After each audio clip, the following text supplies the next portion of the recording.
Hi guys, how you doing? So I'm still down in New Zealand and I decided to check out Xiaomi's Redmi Note 4X, which is their latest budget mobile from them. Now I did review the Note 4 and I thought it was okay. I mean, that had the MediaTek Helio X20 chipset in there. This time around, a Snapdragon 625. So you can see DHL packaging, and I actually paid no tax on this whatsoever down in New Zealand here, even though they did declare the full value here. So you can see 190 US, but I had nothing to pay on this. The guy just simply handed it over to me, which was great. But you'll probably have taxes if you do live in Europe or somewhere else to pay on that. The seller was Goldway. I've used them quite a few times and they're really quite good because they get the phones quick and they also ship them out really quick, which is great. So just to quickly cover the specs here while I open this one up. So it has a Snapdragon 625, that is an octa-core. It's got 3 gigabytes of RAM and 32 gigabytes of storage. The rest is pretty standard here. 13 megapixel camera, front-facing 5 megapixel camera, and a large 4100 milliamp hour battery. So that combined with the Snapdragon 625 should offer really good battery life. And the screen, of course, is a 1080p 5.5 inch one. So it's got that bubble wrap on there. The seller has included an adapter. So that is NZ, Australia to US. And as the seller on AliExpress stated, that it would be completely factory sealed, which I can see it is, which is great. So standard looking Xiaomi box here. Just got the 4X on the front. 3 gigabytes of RAM, 32 gigabyte ROM as I mentioned. And let's get this opened up.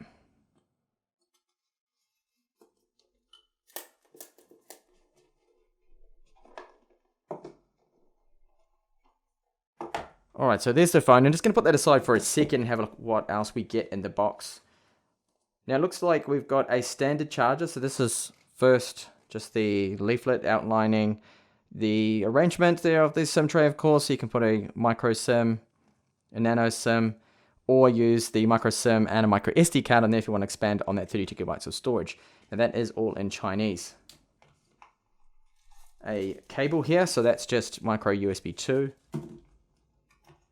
And the charger, which looks to be the standard one to me, which is 5 volts and 2 amps. So that's not a quick charge one, even though the chipset does support Qualcomm's quick charge technology there.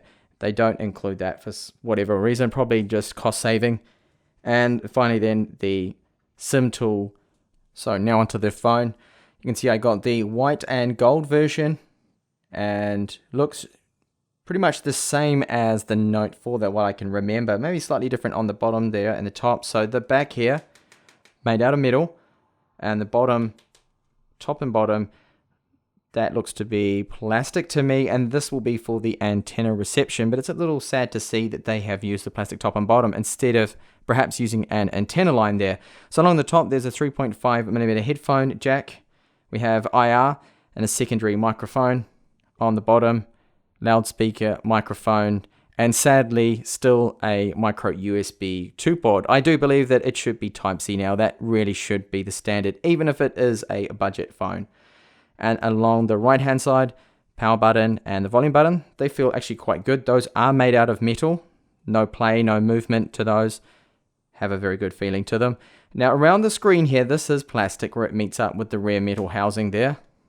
And there is a pre-applied screen protector. So down the bottom, back key, home, recent apps.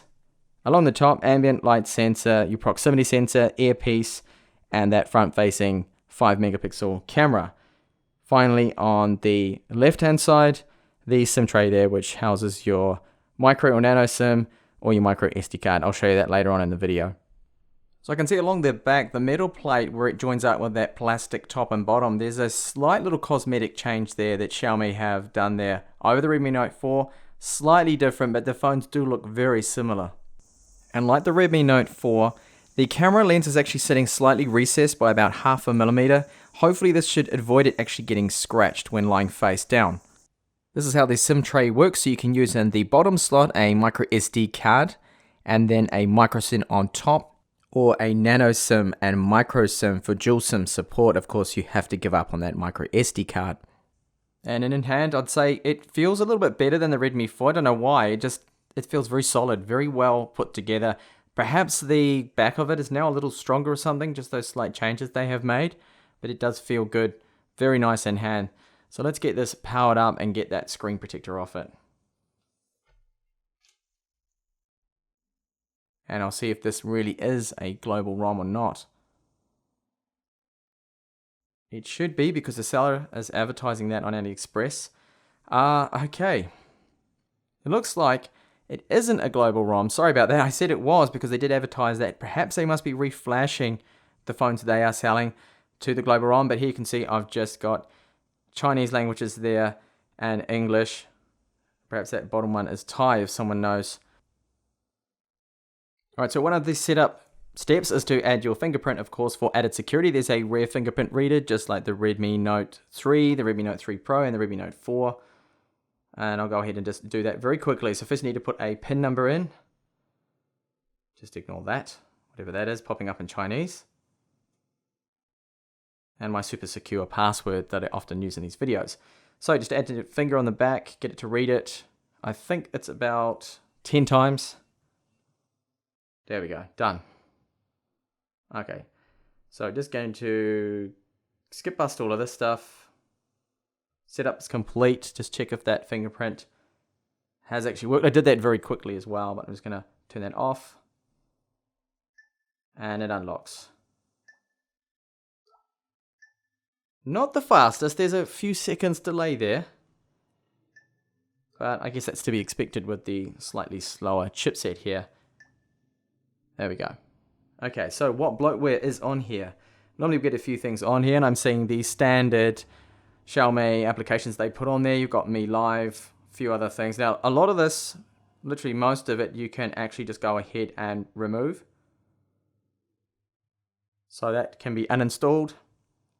It's already just alerted me too that there is a firmware update available. Now, if you happen to get this one with the global ROM, then you probably won't have any of that bloatware that I'm seeing on here right now. So that's definitely advisable that if you are going to buy this mobile, make sure, check with your seller that it's got the global ROM on there. Now, why I don't have that ROM in there, I think it's down to the fact that I asked it to be sealed. So they have to unseal it and flash the global ROM, which of course they didn't do with my one here. So just go along quickly to the settings, have a look and see what version it is running. So we're still on Android 6.0.1, and you can see there that it is MIUI 8.1.10, but I do have that firmware update there. And just have a look in storage and see the free available space that I have. So I've got 21.77 gigabytes free, which isn't too bad, but of course you do have micro SD card support, so you can expand on that. Just give you a closer up look at that screen. It actually looks really nice. It's probably the same panel they used in the Redmi Note 3, the Note 3 Pro as well, but good screen. It's nice and sharp, 1080p of course, and so far it looks really good. Now you can see with the white background here, we still have that ugly black bezel, but it's definitely slimmer than my Xiaomi Mi Max's bezel. You can see that that one is almost double the size if I just put them here side by side there. You can see they are at least slimming that down. Now if you get the black version, of course you won't actually see that annoying black bezel around the outside. There is of course the grey and black version, which I think will be better, but that one wasn't actually in stock, so I couldn't get hold of it.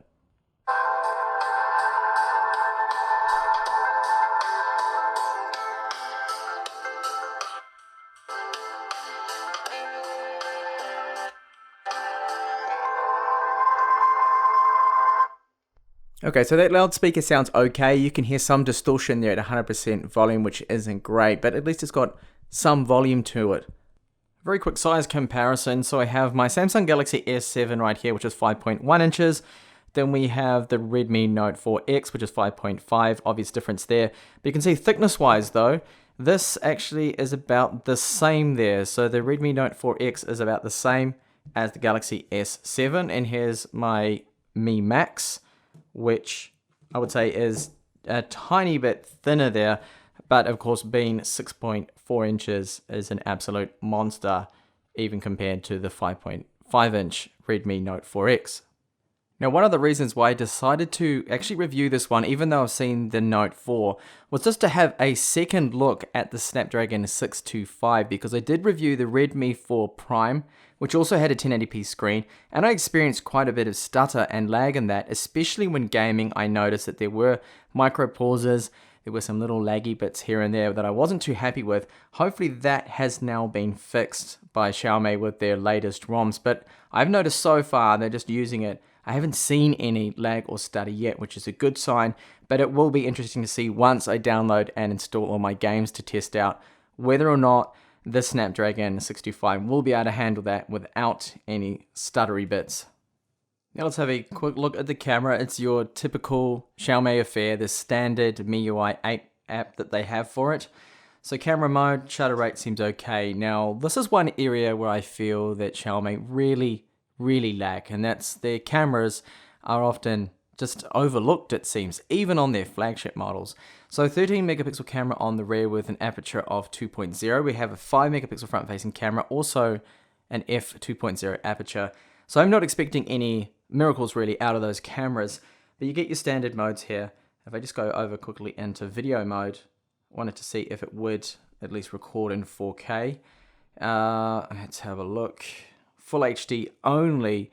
Now the chipset does support 4K, but for some reason that's not enabled here. Perhaps we have to use something like Google Camera or Open Camera to get 4K.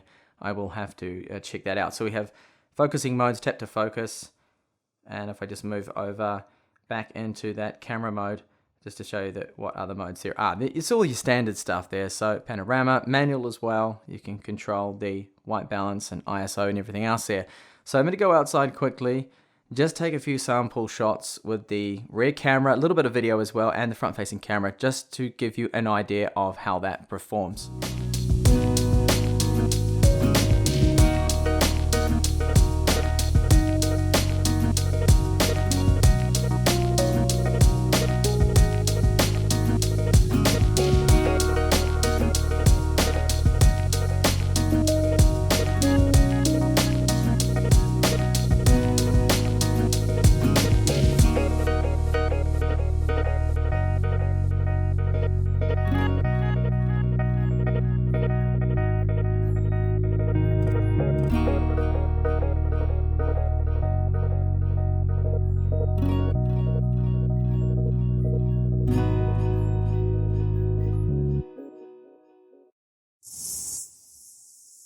Just a quick sample here. So this is 1080p, the maximum resolution you can record in.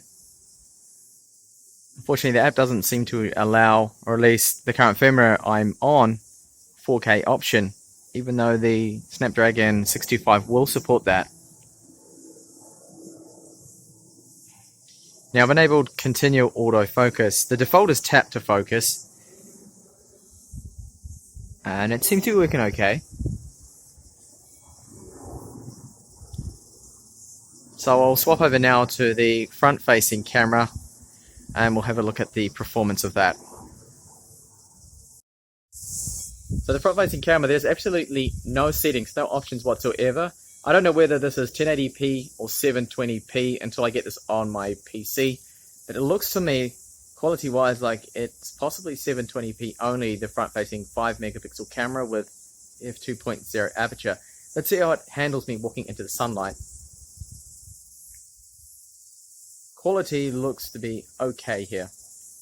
Okay, so that's my unboxing and my initial first impression so far. Look good. Double tap to wake, that should work. Now it's working there, you can see. All your standard MIUI 8 features, they're all there. So the build quality of it seems better than the Note 4, just a slight step up, slightly more refined. It just feels better in hand, a little bit more solid. The screen looks really good. We do have 2.5D glass that I forgot to mention in the start, but that is also there. And I think for the price of around 170 US, you're getting a reasonably good phone considering the spec of that. Now the Snapdragon 625 is not a powerhouse of a chipset, but what it is designed for is more efficiency. So battery life I'm expecting on this to be really good, just like the Redmi 4 Prime was, that had an excellent battery life. This one here I'm expecting more or less the same kind of results because it does also have the similar spec to it. It's got 3 gigabytes of RAM, the 1080p screen. Now the cameras on this, straight ahead, I can say that, yeah, they don't look to be really that good, but you can get away with taking a few photos of them, but just don't expect kind of flagship performance out of these cameras because you're going to be really disappointed. I mean, it doesn't even have 4K support, the video application there. You're going to have to use a third-party one to get that, even if that will work. I have to try that out. So battery life, gaming, benchmarks, and just the performance and my overall opinion of this will be up and coming in the final review, which I should hopefully have up within the next 2 weeks or so. And hopefully I will catch you soon in the final review of the Xiaomi Redmi Note 4X.